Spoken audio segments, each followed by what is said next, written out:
Good to go. Good to go. Let me switch this real quick.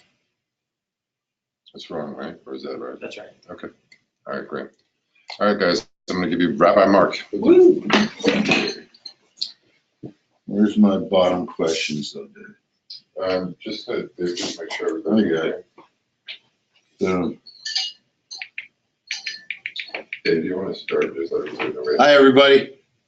There's no technical difficulties. Welcome back to the 8th edition of Recovery Boot Camp and the Schnellenberger Family Foundation's Basic Training Family Edition. Welcome back. I'm glad that you're all here. I'd love to see you, but I can't. So as always, we take a second to just express and voice our gratitude to both Recovery Boot Camp and Coach Schnellenberger's Foundation, without whose generosity this would not be possible, and without whose support we wouldn't be able to bring you this series. So yet again, welcome all of you back, and we are in week 8, and we see this going for a bit more time. We have a lot of information, and we'll get into it.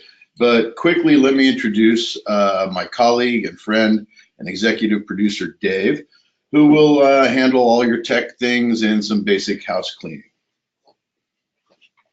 Bottom of that thing, see. Hey, everybody. Welcome back. Glad that you're all here. We had a bit of a technical issue this week. As per usual, it seems to happen to us in this day and age. There's always some gadget not reacting the way we want it to, but I think we have everything squared away. But in case you have any issues viewing Mark or hearing Mark or viewing the slideshow, you should have some icons on the right side of your screen or your phone. If you could just shoot me a question, I'll be fielding questions throughout the whole webinar. I'll do my best to help get you guys straightened out and back so you're able to see or hear if you have any issues. Hopefully you don't. Also, I'm going to be posting some things in the chat window. If you open the little chat bubble on the side of your screen, I'm going to post Nick Johnson's information in there. He is our Director of Admissions. If you guys have any questions about sending a loved one to us, or if you have a friend who knows someone that's struggling, definitely use Nick. He's a great resource. I'll post his phone number and his email address in the chat box. A couple other things we're pretty light on polls tonight, right? We think we have two. Yeah. We have 2 polls, so when those come up, if you guys would just take the time to answer them. Honestly, they're anonymous, so don't worry about your name popping up anywhere.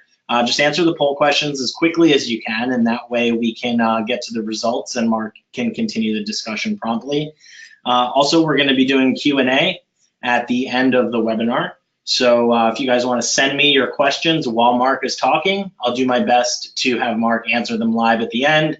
Any questions he doesn't answer, as some of you know by now, he will shoot you an email next week. So that's it. We're really excited for week 8. I've taken up enough of your time, so I'll give it back to Rabbi Mark. Thanks, guys. How do you fix that? Fix what? The bottom, because the bottom were usually my questions. They're here now. Oh, okay, cool. Oh, we have a new thing. All right, so I may mess this up. In fact, I probably will, because my technical abilities leave a little to be desired. I'm working on it diligently, yet new stuff throws me off, because being the alcoholic that I am, I inherently fear change. Odd, because the only constant in the entire universe is the fact that everything changes. So this weekend, not this weekend, but the next weekend coming up, April 6th through 9th, we're super excited. We have our Basic Training Family Weekend, and it's going to be here in lovely Delray, Florida, where myself, as well as all the staff, including the clinical staff, will be having an interactive, therapeutically interactive engagement with all the family members of the current clients of Recovery Boot Camp. Also, this is brought to you and to the people that attend through the generosity of the Schnellenberger Family Foundation. We offer it as a service to all of our clients here at Recovery Boot Camp so that we can actually engage the family, we can have interaction between the family clients, and we can bring them into a therapeutic modality for their own health to encourage them. Just to give you like a basic idea of what it entails is, usually we start with a meet and greet and dinner on Friday night. All the staff, all the family gets exposed to each other. Then we have knowledge assessments Saturday morning. We have educational programming with the family's journey and how the family recovers and their process. And then what we do is we do a thing that's called impact letter or multifamily group, where the clients and the family interact, expressing how they feel about the circumstances that they both caused and are in now. It's very dynamic and very effective. And then we wrap it up with a meeting. Oh, on Friday nights, we have a speaker meeting for Al-Anon. That's amazing. We always bring great speakers. And then on Saturday night, the families are encouraged to go to an open meeting of AA or NA or a 12-step fellowship with the clients. It's really kind of an interesting bonding thing, because on the weekends, you tend to have amazing speakers at meetings.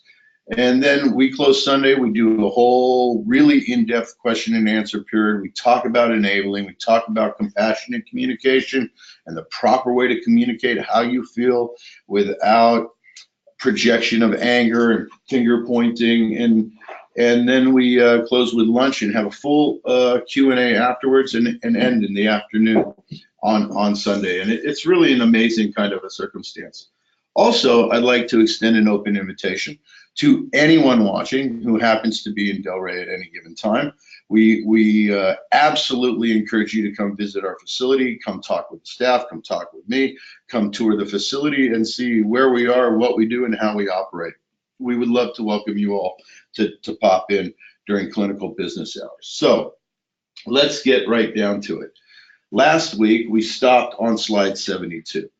And remember that where I was taking you in this entire process of signs of surrender is really the idea of trying to help you as a layperson really have some sort of training so you can become I don't want to say pseudo, but a very, your own personal treatment professional. Because the difficulty is that when it comes to enabling and enmeshment and problems of family dynamics, they are so specific to the different dynamics, the different issues, and the different realities of the family, that having this information, being trained almost as a treatment professional, allows you to make informed decisions vis-a-vis the own specific realities of the circumstance, interaction, and interpersonal relationships you have with your family, both the addicts as well as the other family members, which is huge. And we're going to talk later about unified front and how to engage in things like interventions and things along those lines.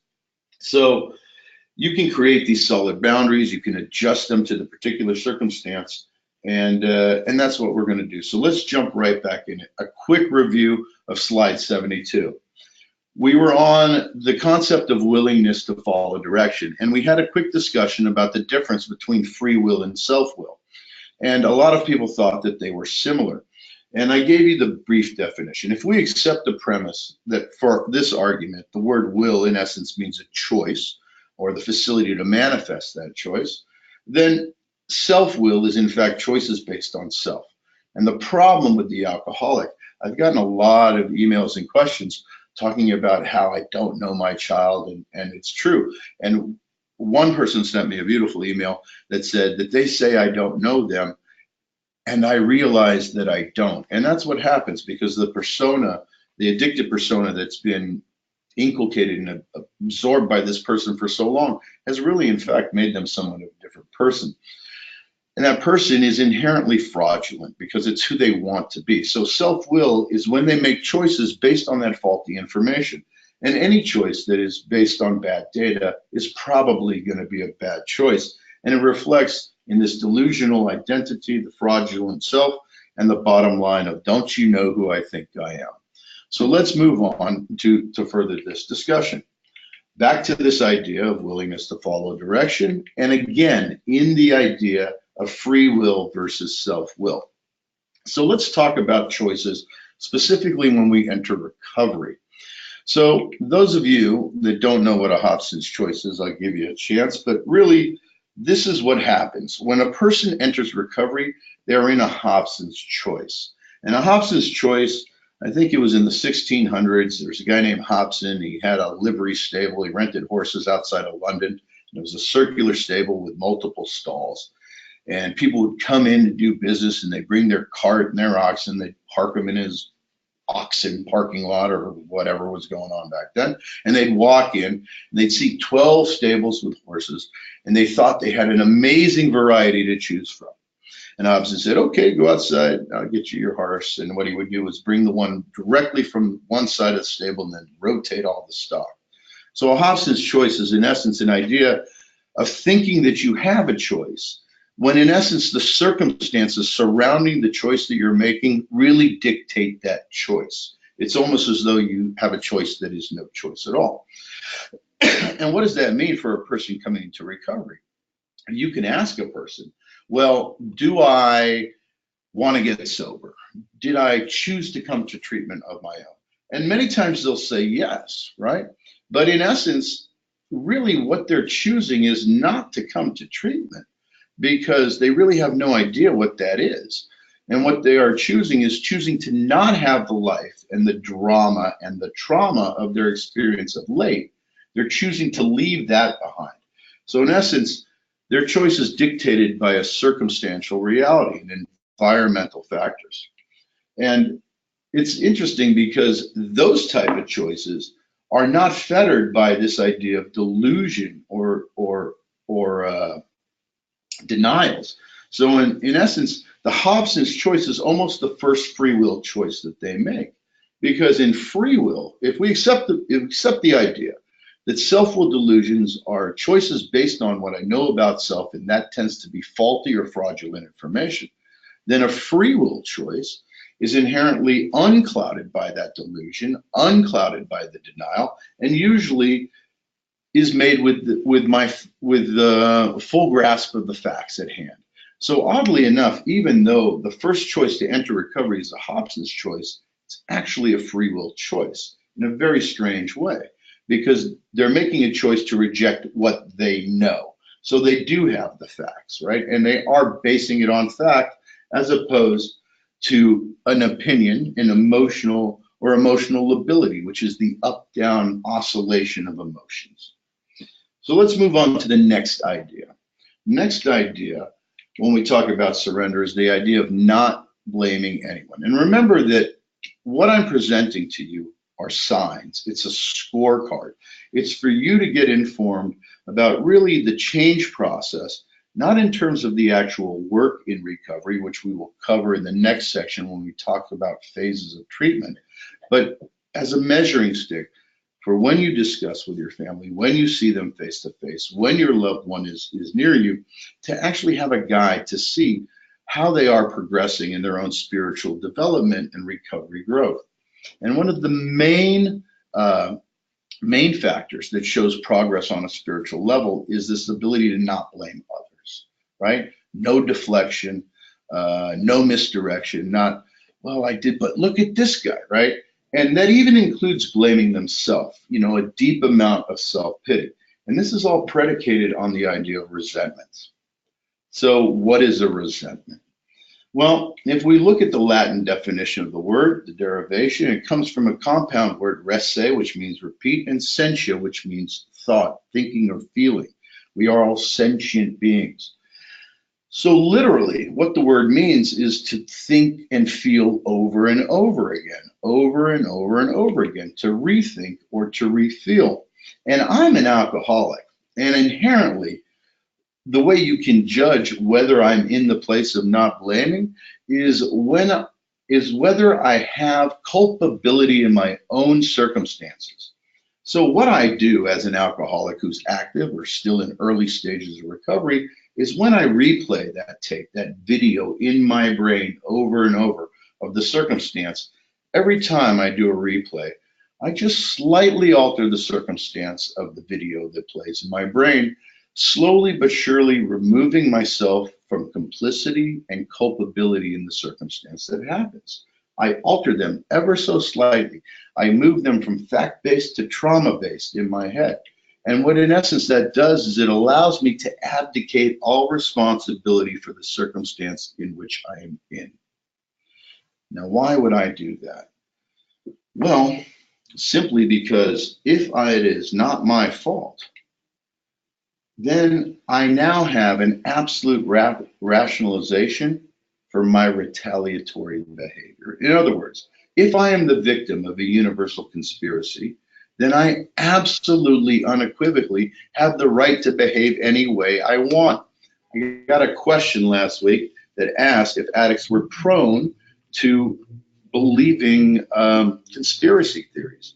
And I answered, of course they are, because anything that reaffirms their victim mentality and their victimhood is going to give credence to the fact that nothing is their fault. And if it's not, what else can I do but continue to use? On top of that, a lot of them tend to get really high and stay up all night looking at random nonsense on the internet because it's interesting and it reinforces that victimization. And that's exactly the problem. So we have to understand the difference between being victimized and victimization. Everyone in the world has been victimized. We live in a world that's corporeal in nature, it's solid and real, it's tangible, and it has sharp edges. We get hurt, we get bumped, either maliciously or unintentionally. We feel those pains, they reinforce our wounds, and we are inherently victimized just by being alive. It's the chronic reality of humanity. However, if I don't see those things with a clear eye, if I don't process them, if I don't step back and objectively process my part in everything, because let's face it, it takes two to tango. And one of the worst things that can happen to somebody, let's to say, for example, an abuse in childhood, it's not their fault. Absolutely not. However, if they maintain the victimization profile, if they become a true victim of that act, it festers in them to the point where they themselves now have a reason to behave any way they want.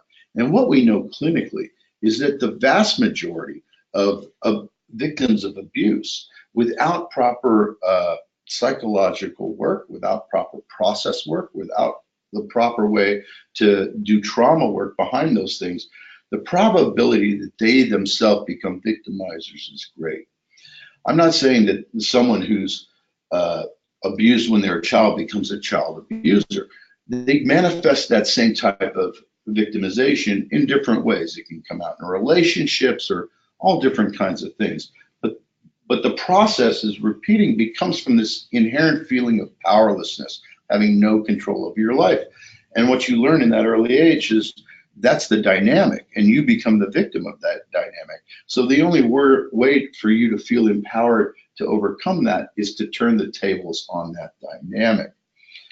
And that leads to the ultimate idea of entitlement. I am inherently entitled to do anything I want if I'm a strong enough victim.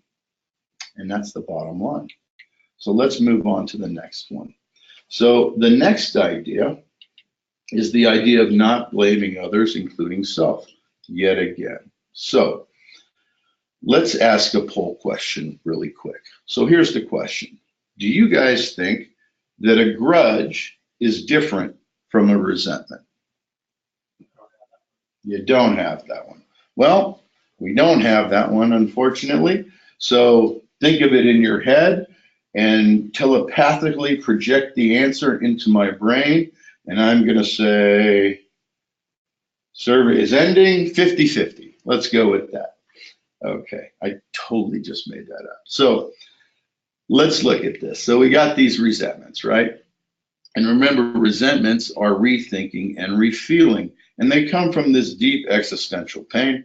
And that pain really, if you want to categorize it clinically, can be boiled down to two distinct realities.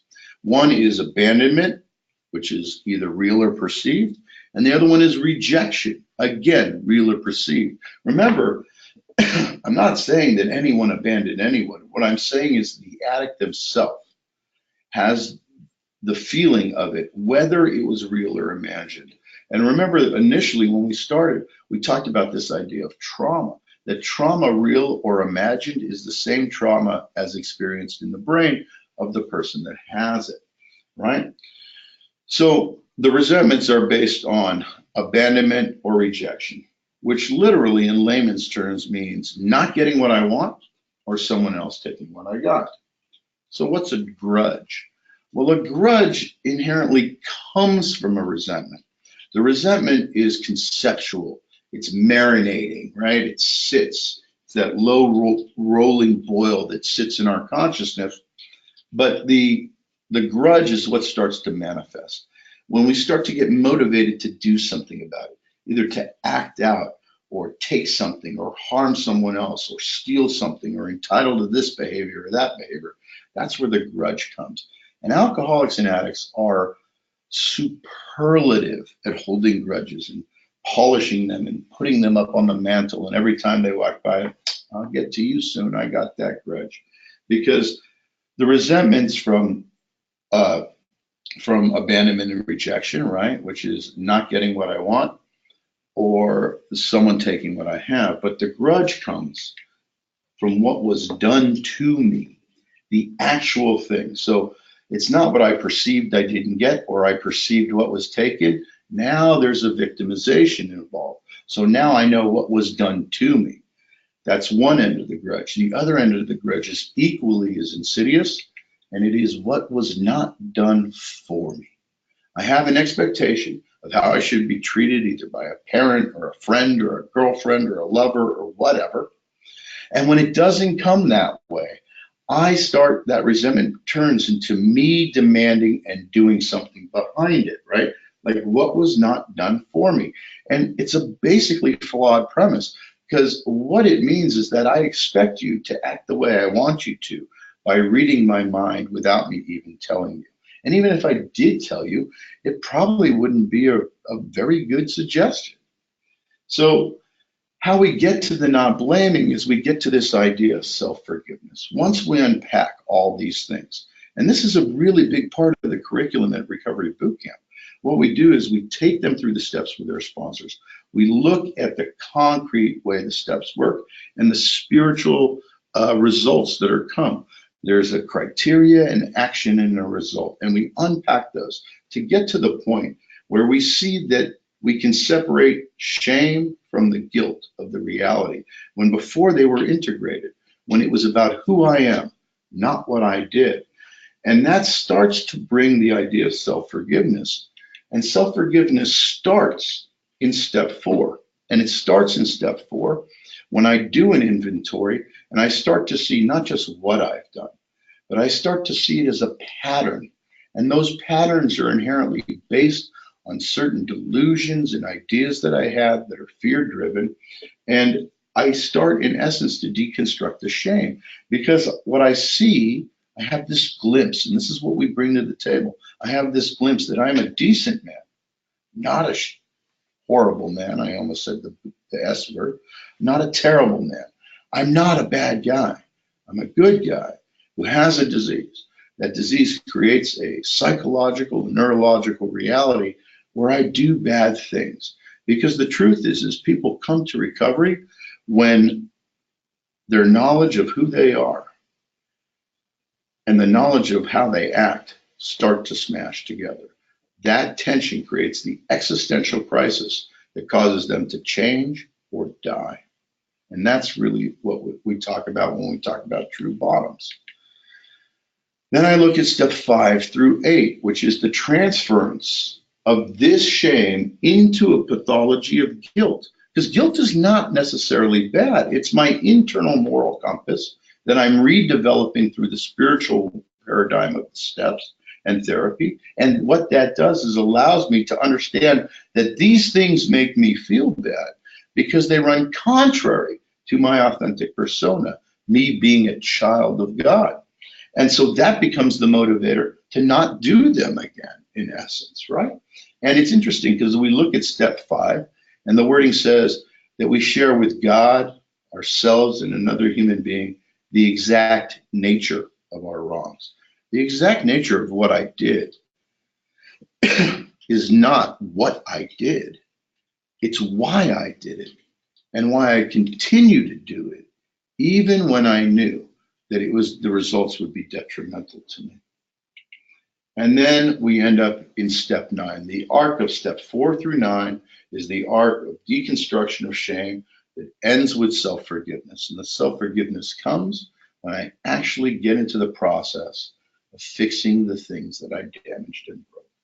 And that's really how you can see where someone is in terms of their own blame of themselves or others. So let's move on to the next idea, which is an important one. The next idea is the ability to laugh at self. All right. So why do we have this problem? Why can we laugh at every other person except our own foibles and peccadillos? And the reason is because we operate under black and white thinking, absolutism, either or. It's either this way or it's that way. There's no in between, right? In fact, either I'm God's gift to the world or I am the worst human being on the planet. And it's because of the bifurcation of ourselves as people, where we have a spiritual reality and we have a physical reality. And these two things run in contact, in conflict, and they smash against each other. And I start to develop these kind of rules, right? These rules. And so what occurs is that I start to live in a world where everything has to be either this way or that way. And I rely on those to give me a sense of control because at least I know what it's going to be and where it's coming from. But that doesn't allow us to be in that place of laughter, right? Of ambiguity, of irony, because irony are things that are conflicted but actually integrate. And that's the beauty, because it's not about how bifurcated I am. It's not that either I am God's gift or a total piece of crap, because in that way, I live in both extremes and I'm never centralized in human and integrated. And it's not that I vacillate from being great to being horrible. It's that I'm literally split into both extremes at the same time. That's why every alcoholic and addict I've ever met is inherently a narcissist that hates himself. It is an egomaniac with low self-esteem, right? So how do we get to the place where we actually have the ability to laugh at ourselves? The way we do it is by embracing ambiguity, a reality that is gray, that is not either or, but is in fact both and. And oddly enough, when we were drinking and when we were using, excuse me for a second,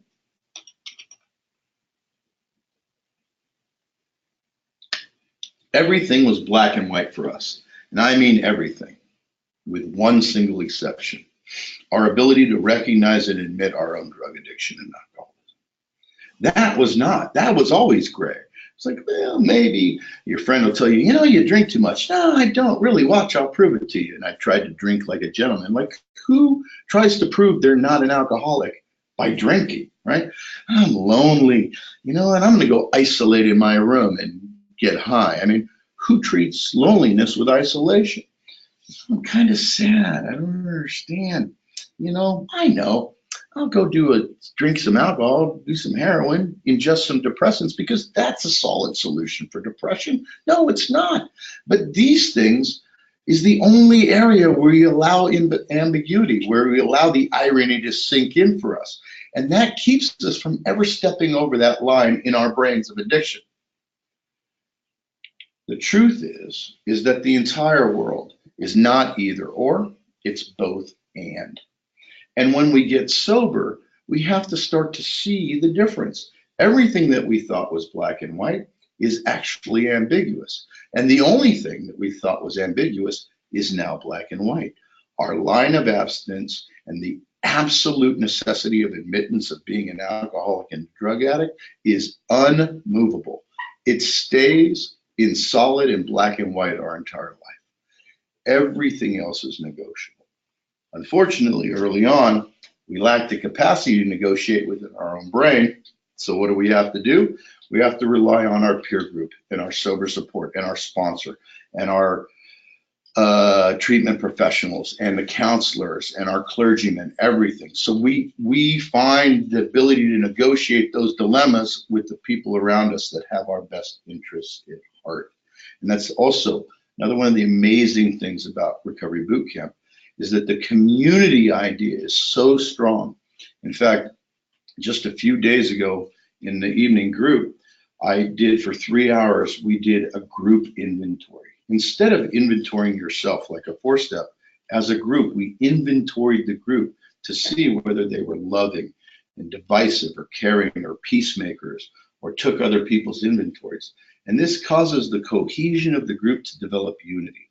And unity is when you bring your individual uniqueness to the group, you strengthen the group, and in the group's strength, the individual gets the benefit, right?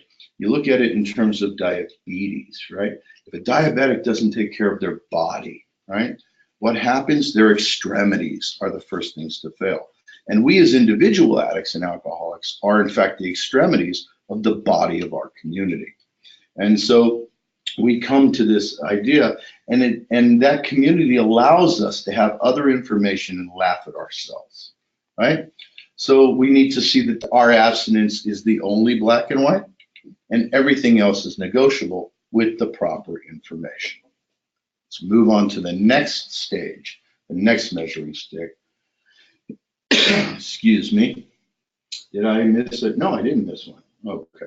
And the next measuring stick is can apologize.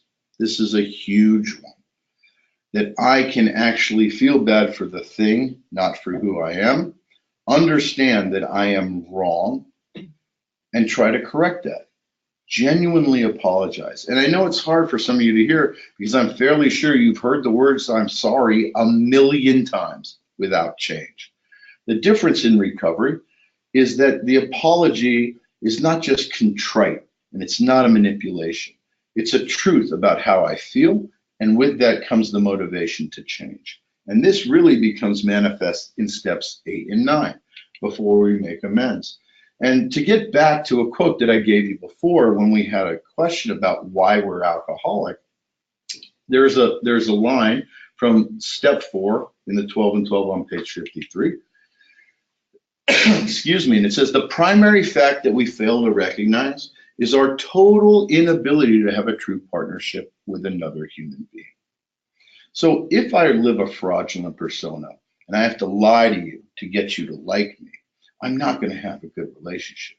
However, if I embrace my humanity, if I live in the ambiguity and a lot of times the irony of my existence, when I recognize the wrongness, which is momentary, I can open myself up and apologize. That apology is the thing that heals the relationships, which is the primary base of my alcoholism. If you remember the last quote that we did from page 80, where it says defective relationships with other human beings have nearly always been the immediate cause of our woes, including our alcoholisms. The alcoholisms, well, I got multiple ones, but generally it's alcoholism. So the idea is that I'm alcoholic because I have never been capable of having a true, authentic, intimate relationship.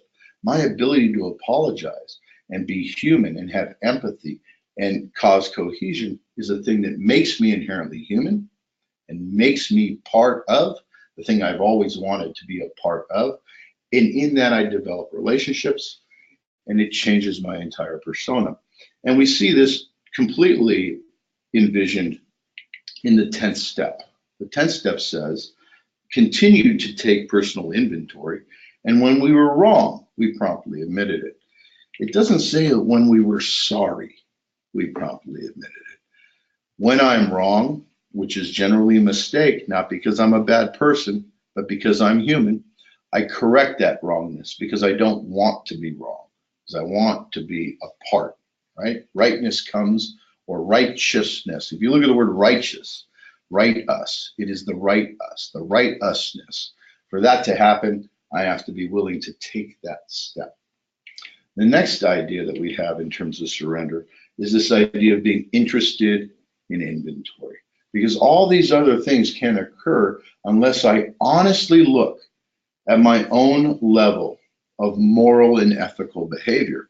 Specifically, a moral inventory is not me just saying, oh yeah, I got tons of morals. I've always had them. I got this and this and that, and I don't kill and blah, blah, blah, blah, blah. A moral inventory is not about my morals. It's about how I reduced my moral standard to prevent myself from violating that standard so that I wouldn't have an existential crisis. So what it's talking about is back to this idea of self-denial deconstruction. I deconstruct the lies I tell myself that have then become a pathology for me. So let me ask you a poll question, and I think we got this one right, Dave? I hope so. Okay. Is there a singular reason why fear drives addicts? We do. Awesome poll question. I'm going to drink while you guys answer. Not alcohol, just water. Just saying.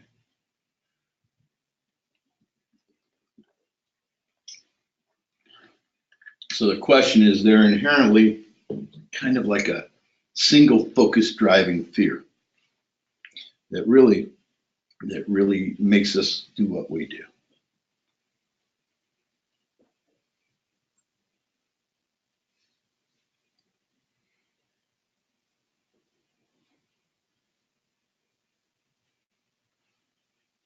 Votes are pouring in. Pouring in. Oh, I love that.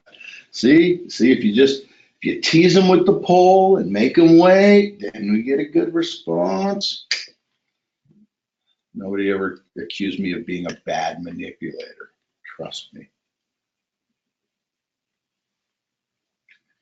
Kind of my job, though. Closing the polls. Closing the polls. 63% of you say correct that there is. Well, I don't even have to click anymore, do I? Well, hold on. So 63% say there is not a singular. Oh, they say there's not. Ooh. And 37% say yes, there is. Ooh, 37% say yes, there is. Well, let's go to an expert. Dave, is there a reason? Yeah. What is it? No God. No God. Wow, that's a weird reason. No God. I blame everything on no God. Well, let me give you a little idea on how this works. So this is out of the big book, and it's from the fear inventory, which is close to the end of the 4-step inventory. And it says in the book that we wrote down our fears, even though we had no resentments in connection to them. And we asked ourselves, why do we have these fears? And the answer that the book gives is, wasn't it because self-reliance failed us? Well, the good question is, what's that got to do with God? Well, let me explain something quickly before we answer that question. So this is how it works.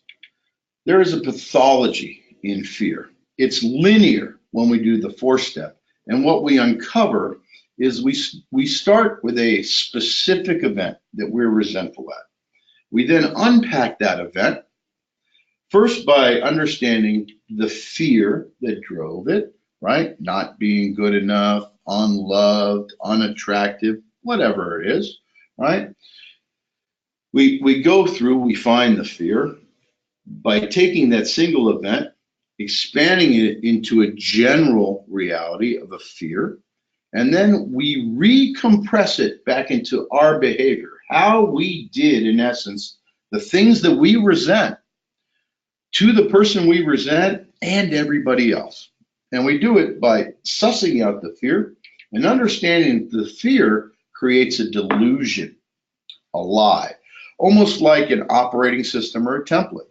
So, excuse me, if I feel, let's say I go to high school, first day of high school, there's a big fish in the junior high school small pond. Came to high school, wow, there's thousands of people, and I'm in puberty and a little horny, and I don't feel that attractive, and maybe I got a couple pimples, and I don't know, I just don't feel right. And I get there, and the girls have developed magically over summer, and I'm like in awe, and oh my God, all I want is a girlfriend. And I get to school, and I'm like, and I'm afraid that I am not good enough to get a girlfriend, that no one can actually love me. So what do? I reconnoiter the entire schoolyard during lunch. And I see Joe McCool in the corner smoking with his leather jacket. He's got 5 or 6 girls hanging around him. And I notice this guy. I'm like, I'm going to pick up some tips on this one. And I notice this guy is aloof. He's a little rude.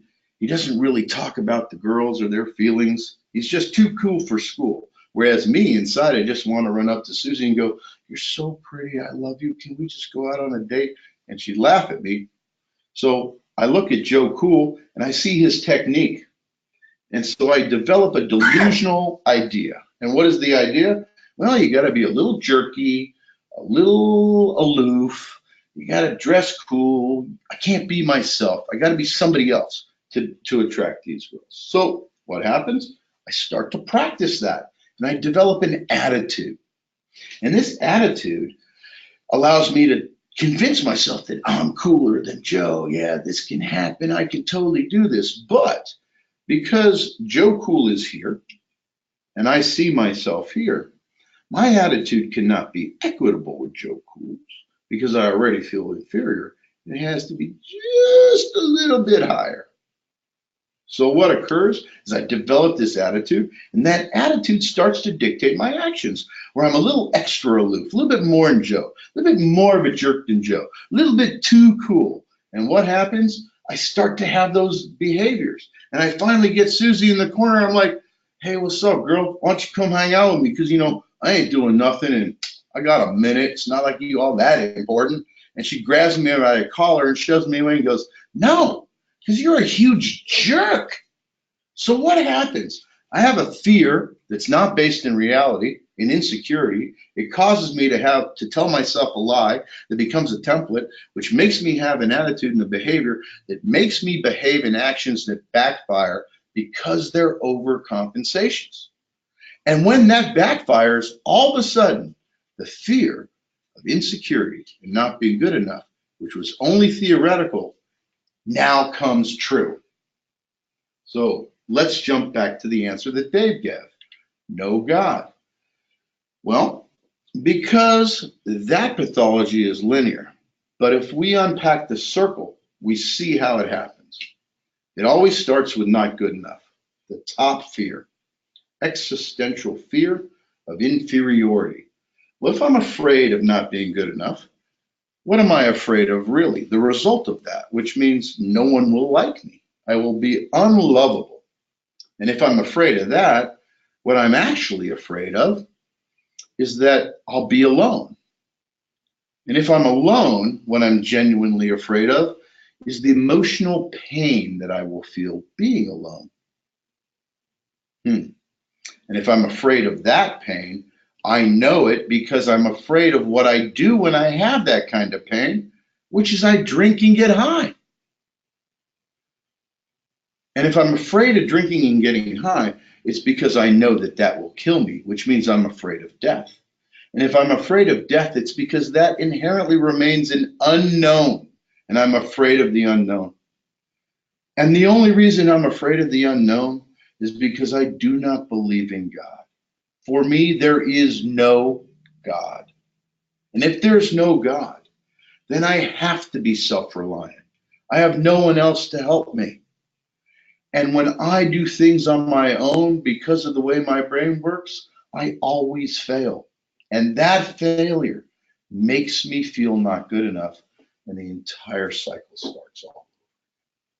What we try to bring to the table at RVC, regardless of religious affiliation, regardless of pseudo-spiritual jargon, what we bring is God as you understand or misunderstand him.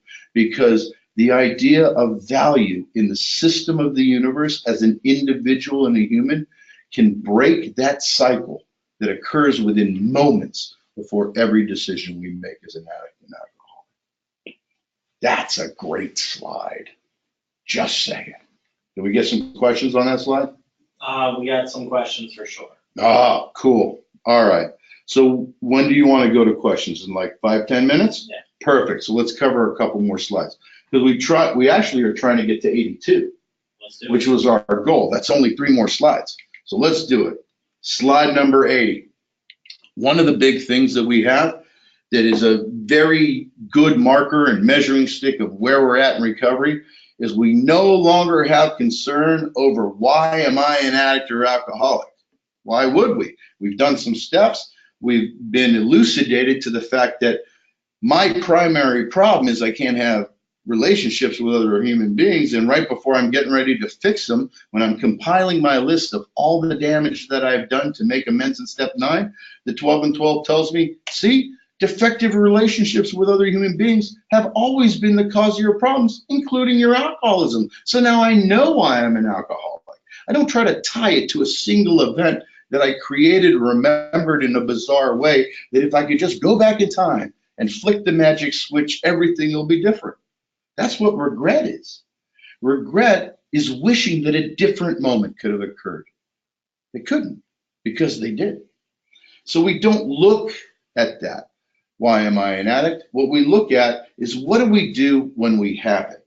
And what brings us to that unity of thought is the idea of bottoms. Now, we hear a lot about this, and I get a lot of questions about this online. Can I force someone to have a bottom? Should I institute a bottom? Are there coerced bottoms? The answer to all those is yes.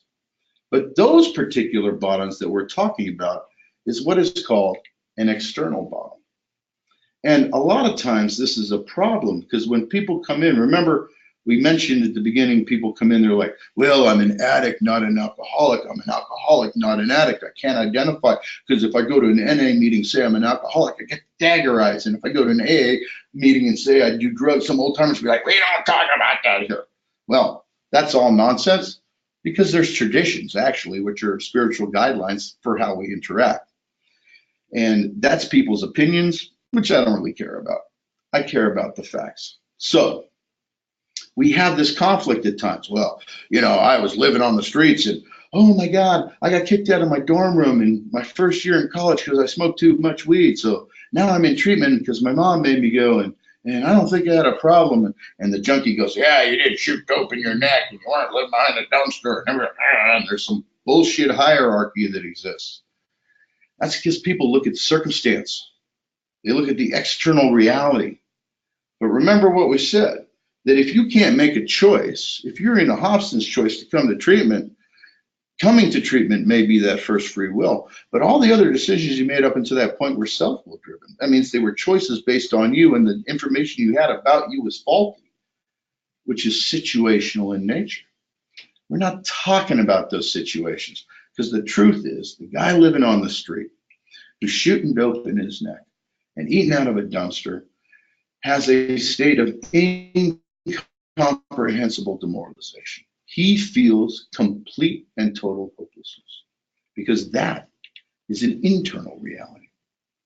And understand that the kid that got kicked out of his freshman dorm room for smoking too much weed at MIT, who spent his entire junior high and high school years studying like crazy, not going out, not partying, not doing anything, but all of a sudden gets to school, goes into a dorm room, and in 9 months can't go to class because he smokes too much weed, can't get off the couch, he's having psychosis and an anxiety disorder. You know, you can't say it's not the same as this first guy. It is, because that situation, although apparently less volatile or painful than the guy eating out of the dumpster, could give the guy the exact same state of hopelessness. Kids that work their whole life to get a scholarship and then are threatened to lose it because within a year they get too high and smoke too much weed and destroy their lives, are just as addicted as the guy that lives behind the dumpster, and even more so. Their state of hopelessness is identical, because that kid wants to eat a gun too.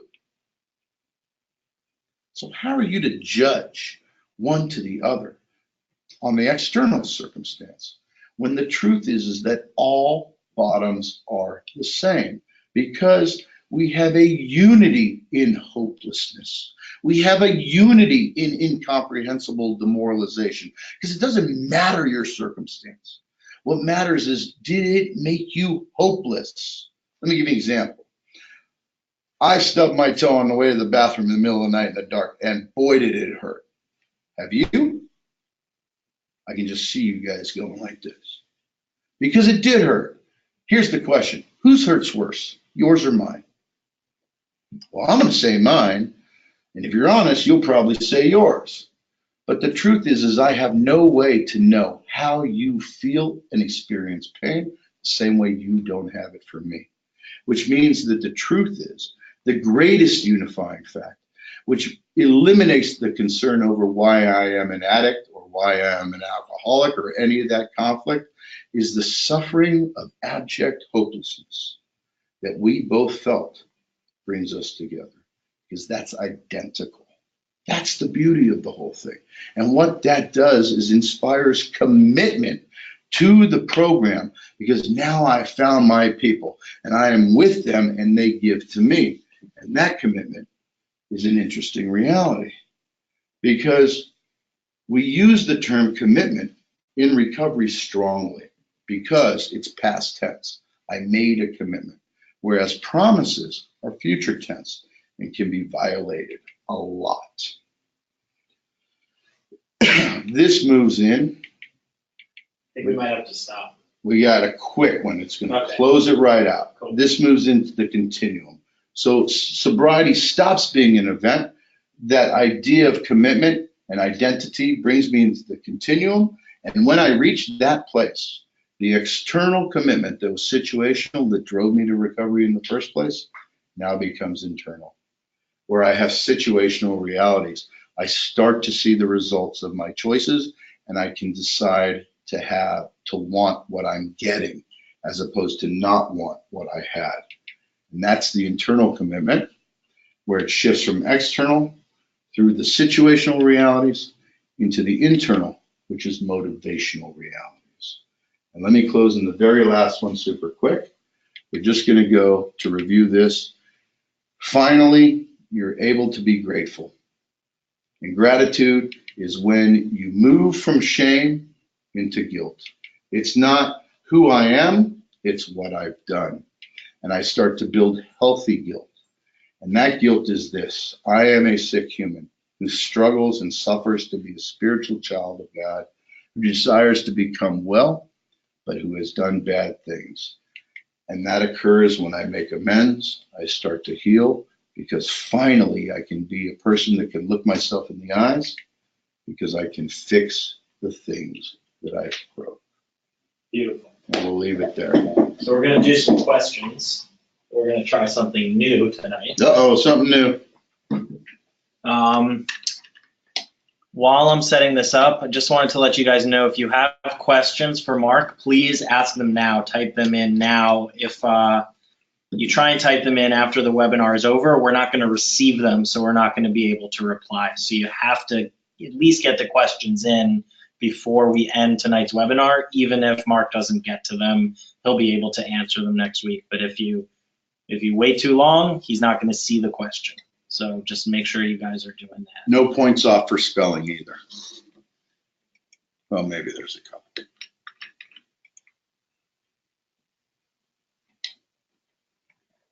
Okay, so now they're just seeing you full screen. Oh my God. That's a little creepy. Okay, so let's just start at the top and work our way down, get to as many as we can. First question. Okay. In recovery, does the addict's basic personality revert to pre-addiction, or can it change in recovery? For example. Wait, sorry. In recovery, does it revert to pre-addiction, Yes. or can it change in recovery? And there's an example. An Okay. addict in my family was very self-centered and has had severe anxiety and compulsion issues pre-addiction, Right. and remained that way even after years of recovery and 12-step programs. Can those basic personality characteristics, or I would maybe argue defects, change? Okay, well, it depends on whether they're organic, neurological, environmental, developed or not. There's a multitude of factors. Now, usually when it comes, now I would be reticent to call them defects, because I think if you do the work and become aware of those foibles, those shortcomings, they're no longer inherently defects, because your desires to overcome them, work on them with the aid of your community and your higher power. But yes, there are carryover from organic neuroses. That's just the way it is. Sometimes you're hardwired that way. However, I will absolutely state that the 12-step process, the cognitive work that exists within the process itself of the 12 steps, in a continuum, continually being worked, can actually diminish those things. And, you know, self-centeredness is really the main bane of the alcoholic. And it takes a while for these things to diminish. And really it's about continued work, continued effort to diminish them, and possibly medication and possibly outside therapy. These things are all compliant. There are outside issues that we actually encourage people to get. However, first things first, look at the major presenting illness, which is the disease of alcoholism, address it, get into a continuation of care and treatment with it, stay that way. You will mitigate a lot of those other things and hopefully be able to find other paths to maybe fix some of the organic things that existed prior. So this one might be a good segue into this because it's simple. Does the addict ever stop lying, thus manipulating? Always. Okay, that's a huge lie. All right. Wow. How do I say this without making it sound really bad? Does the addict ever stop lying? Okay, two things. First of all, yes, if their desire is to stop lying. And we look in the book in chapter 5, how it works. It states that what we encourage is rigorous honesty. Okay? Rigorous honesty is not about lying to others or fibbing or obfuscating or omitting. It's about not lying to self, being perfectly frank about who I am, what I do, and what my motivations are. Within that construct, I can choose to omit, obfuscate, or outright lie to someone to protect their feelings, to create, in Hebrew we say shalom bayit, peace in the house, to make things better, to not harm someone else. But we have to develop that kind of spiritual caliber and moral caliber to understand what that is. Generally, the behavioral habit of lying about everything is drastically diminished. So that's number one. Number two is that if we look at these things as defects, prior to being aware of them, once we become aware and are motivated to change them, they move into this kind of shortcoming realm where I come up short, my desires to do it. But let's say that all my life I lied about everything because of my training, and I wanted people to like me and I wanted to stay out of trouble. So in essence, my neurological habituation was to constantly deny and constantly lie. Well, when I come to this place, when I come to Recovery Boot Camp and I work the steps and I have this kind of insight, I will take the client personally and explain to him. The 12th step says that we practice these principles in all our affairs. The principles are unique to the individual. They're not codified anywhere in conference-approved literature because what they are is inherently the opposite of the person's defects. So let's say one of my grave defects is to lie continuously. The step now tells me to practice the principle, which is the opposite of that, which is honesty. But I've lied for so long that to practice honesty is a foreign concept to me. But what we teach here is the truth of this thing as a staged path. So I can't be honest immediately just because I've spent so much time lying. But what I can do is I can utilize the steps and the things I learn in the Community of Recovery Boot Camp where other guys will call me on my BS. And what I can do is immediately amend that when I do it. You know, I'm talking to some guy, I'm used to lying. Hey, did you watch that football game last night? Oh yeah, dude, it was awesome. I didn't watch the game. I just wanted to keep the conversation going because I'm needy and insecure. So if I say that, I don't know how to be truthful. But this is what I do know how to do. You know what, dude? I just lied to you. I don't even know why. I'm sorry. I can clean it up immediately after the manifestation. And if this is the trauma or the lie or the thing that I tend to do, I now clean it up here, and then I clean it up here, and then I clean it up here, and then I clean it up here, and then I clean it up here. And eventually what happens is my amending or fixing of that particular quirk jumps in front of the quirk. And when that occurs, all of a sudden, I'm an honest man. I'm no longer fixing my tendency to lie. I'm living honestly. Personally, my sponsor, when I first got sober, this was one of my things. Hey, did you get a number? Oh, I got 3. Didn't talk to anybody at a meeting. And for the first about 18 months of my sobriety, the thing I said more than anything to anybody 20, 30 times a day is I would talk to people and I would just go, dude, I just totally lied to you and I don't even know why. And I found that my fear that you weren't going to like me it actually helped, because you tell somebody you lied and you have no idea why, they just look at you and go, it's okay, I don't really understand, but you're okay. So that's the best I can do. Also, one more small tidbit, and this may sound really weird. My job is not to lie. My job is to manipulate, to take my skill set as a devious, conniving dope fiend and bring it from the dark side to the light side. Because my entire job is to trick a bunch of defiant, angry, resistant alcoholics into doing things they sure as hell don't want to do. And then once they start doing it and getting rewards from it, my job then becomes to manipulate them into thinking that it was their idea in the first place. That's kind of my entire job. All right, so it's 9 o'clock. We're gonna go about 10 minutes over and Awesome. try and get some out. Let's get some. Okay, so this one comes from the spouse of an addict. Okay. So it says, how does the spouse of an addict encourage the addict, but she's saying she has no intention to ever live with the addict again. She does want the best for her loved one, but is not in love with him anymore because of the pain, suffering, and hurt caused by her spouse over the years. So she really wants to know, at what point during the addict's recovery can she let her spouse know the reality of a divorce without setting him off the rails? Okay. It's a good question. So thanks for clarifying, because I didn't know whether it was in active use or in recovery. Well, first of all, family therapy. Therapy for yourself, Al-Anon sponsor and working your own steps, getting your own mental health together, because trust me, you've been tainted by living with an addict for that long. Number 2, couples therapy within the purview of the recovery environment. This is important.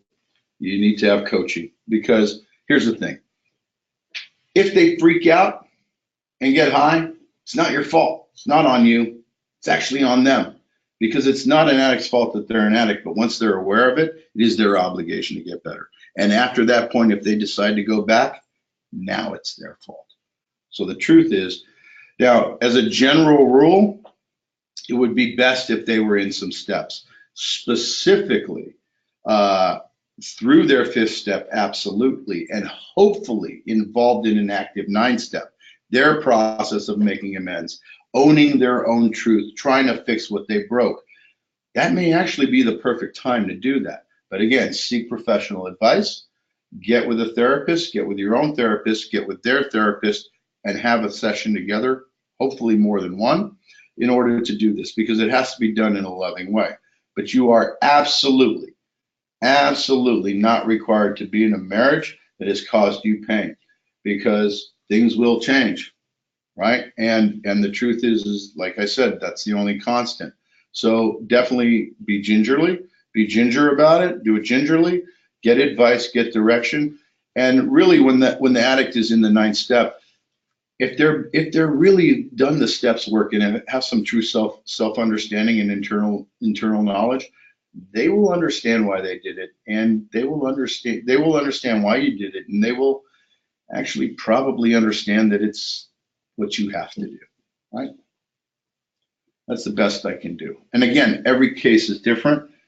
Get some professional advice, and definitely get some therapy, and definitely get a sponsor. Definitely work some Al-Anon steps. Nice. Definitely do all of that. Okay, moving on. We got another good one here. Okay, what about people who believe in God, but not a God that is trustworthy? The clarification is, some addicts feel betrayed by God. How can this perceived betrayal be repaired? Okay, well, excellent. Again, I'm going to cite the steps because they are a standalone cognitive process.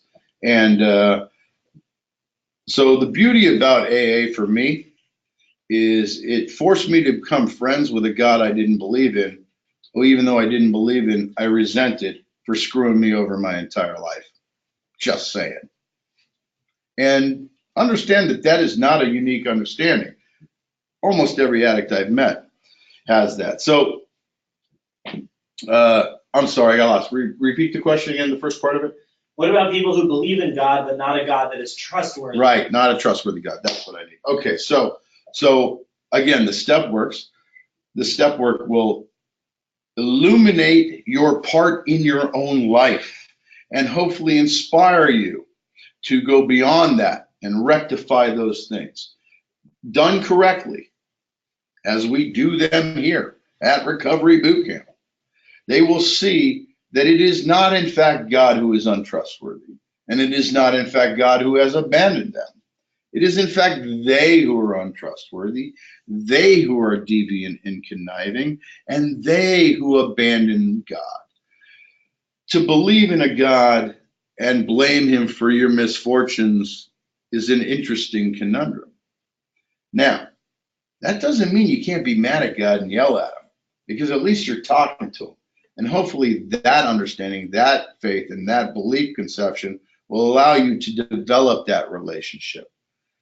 You know, maybe if he does a 4-step and put God on it, God may end up on his 9th step amends, on his 8th step amends list, and he may realize he has to make amends to God, which is not uncommon. I've seen it a lot. And really, it's about the process and trusting in the process, and not trying to push ideas that are theological on the person. Allow them to travel their own path. Self-enlightenment, the acquisition of spirituality, which is connection to self and reality, the inevitable byproduct of that is to connect to outside things. It's just an expanding consciousness type of approach. Awesome. Awesome. All right, so I think we have time for one more question. Okie doke. And According to the big clock on the wall, we got at least one. yeah, at least one. Knowing you, we might not even have time for one. Sorry, I don't mean to be so loquacious. You're thorough, and it's definitely appreciated. So let's jump in. Let's see where it takes us. Are there this one should be a home run for you. Are there typical triggers for relapse? If so, what are they? Don't drink. Drinking might be a typical trigger. All right, well, there are triggers. There are typical ones. Most basically in early recovery, they're going to be a lot more intensive, because what we need to do, and part of the entire process, why do we at RBC bring people into a community and keep them insular and keep them and then slowly transition them out into the world, is because a big part of treatment itself is removal of the patient from the agent of harm. And not just the actual drug itself, but the environment that was conducive to it, the visual stimulus that existed, the smells, all the things, geographics, the whole nine. So there are specific triggers. And they are dangerous and they are pitfalls. So what we do initially is we put safety nets around them. There are no typical ones. It all depends on the drugs you liked and where you drank it. Listen, your closet may be a trigger if that's where you did most of your drugs, or a bar may be a trigger. But what's even worse is these real subtle triggers that people don't recognize as triggers, and those have to be mitigated. For instance, and now, that being said, let me just add this, that we do know, as is spoken about in almost every 12-step text, especially the big book of Alcoholics Anonymous, it says that you can go anywhere and do anything as long as you keep in fit spiritual condition. That is the proper use of willpower, to align your will with the will of God when you go forth to say, thy will, not mine, be done. With this power, we can go anywhere we want and do anything we want except get high, and maybe some other illegal behaviors that tend to be gray and slippery slope. And that's actually another thing. You can't be clean and live dirty, right? You have to really look at the spiritual paradigm and live that way. Now, the minimal triggers, the minuscule triggers are very important. A lot of times, like for instance, I worked with a lot of adolescents and teenagers, and a lot of times they would go home for home visits for holidays. And I would talk to the parents prior, and they were going to go home and sleep in their bedroom. And I would say, okay, just at the very least, just take their bed and move it 90 degrees. Because waking up in the same bed, looking at the exact same spot on the wall that you have 100,000 times high, can be a trigger, right? Visual stimulus. Smells is huge, right? The olfactory is crazy. It's the closest nerve ganglia to the prefrontal cortex. Like, they stimulate a lot of things. Like, crackheads will tell you, I was in the McDonald's and they used the industrial cleaner in the hallway and I kind of sworn somebody was smoking crack and it sent me off, right? Triggers are triggers. They're going to come out of nowhere. That's why a solid sober support, a good treatment facility, a good program, a lot of people, solid sponsorship, always being around people that you can, and the ability to rat yourself out, to put yourself on blast and pull your own covers and get feedback from your family and friends in recovery. That's what you need. Keeps you righteous, right? No embarrassment. Specific triggers are hard. My suggestion, if you're interested, is you can look up Terry Gorski online. I'm sure he actually prints a list of multiple triggers. He does a whole lot of relapse prevention. He's an older guy, he's been around forever, wrote a bunch of books, but I'm pretty sure you could find a list specific to drugs and environments and friends. Old friends, not so great. Most of them, we get into this idea, they're not that bad. So people, places, and things, how's that sound? But also a solid program negates the danger of those more and more. The more you stay sober and the more you work, the less you're affected by those triggers because you just don't care, right? You have no interest, right? It's not that the thought of drink doesn't exist. It's that you genuinely have no interest. The longer you stay sober, the better your life gets. The more rewards you see, the more you value your life, the less likely you're even willing to think about throwing it away. That tends to be the thing. And it's a continuum. You have to always take your medicine. That's the way it works. All right, We got one more? Mark, we got a ton more. Ooh, I don't think we have time. we don't have time. Can you do a poll to see how many of them want to stay? No, I think we should wrap it up because there's so many and I don't. All right, let's wrap it up. So let me just close out by saying we here at Recovery Boot Camp, the staff and the Schnellenberger Family Foundation are immensely grateful for your participation in this. And we hope with all of our hearts that we have been able to give you information and personal empowerment and knowledge to the same extent and some love in the same way that we try to give it to all of our clients and their family members here. And if you, again, ever need anything, reach out to us. And if you're considering possibly a loved one or a referral for somebody, give us a call. We can help you. Yep, call Nick Johnson. His number should be in the chat box, as well as his email. Also, if you know anyone else that's interested in partaking in this webinar, please direct them to our website. It's very simple to register. We had over 650 people registered for tonight's webinar, which is amazing. But I know there's probably a ton more people out there that could benefit from what Rabbi Mark has to say and from all of your questions. So please help us spread the word. We want to touch as many people as possible. Also, if you've missed any of our webinars, you can go into our website. Tonight's webinar should be available in about 2 or 3 days, give or take. Don't quote me on that. And I think that's all we have. So on behalf of Rabbi Mark, myself, Tim Schnellenberger, the Family Foundation, and Recovery Boot Camp, thank you very much, everyone. Have a good evening, and we'll see you next week. Hi, Dave's mom. Hi, Mom. Bye, Mom.